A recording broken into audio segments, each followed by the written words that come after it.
በአንድ ቋንቋ ያወራል አንድ ዓላማ ይዘን ለምንድነው ማንግባባው? ተግባቦታችን ጤነኛ እንዲሆን የምንወስዳቸው መሰረታዊ እርምጃዎች ይኖራሉ። ግን ጤነኛ ያልሆነ ተግባቦትስ ለምን ይኖራል? እንግባባ ብለን ስናስብ የሚያግባባን ነገር አለ።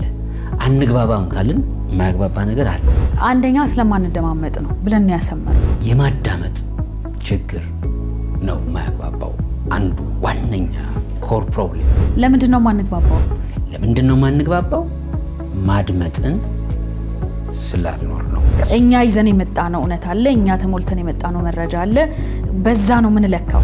ማድመጥ የሚባለውን ተፈጥሯዊ ችሎታ ባለመጠቀም ምክንያት ሰዎች በብዛት ሊያግባቡን የሚችሉ ልዩነቶች ብዙ አሉ።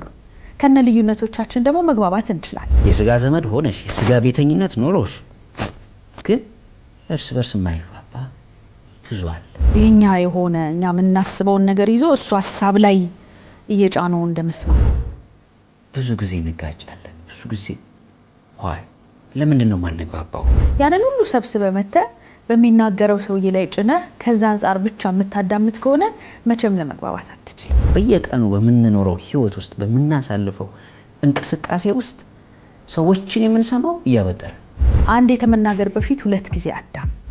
ሰዎች ሲሰሙ የሚሰሙበት የራሳቸው የቀደመ አመለካከት በድርጊታቸው በውሳኔያቸውም ላይ ቀጥተኛ ተጽዕኖ ነው የሚፈጥረው።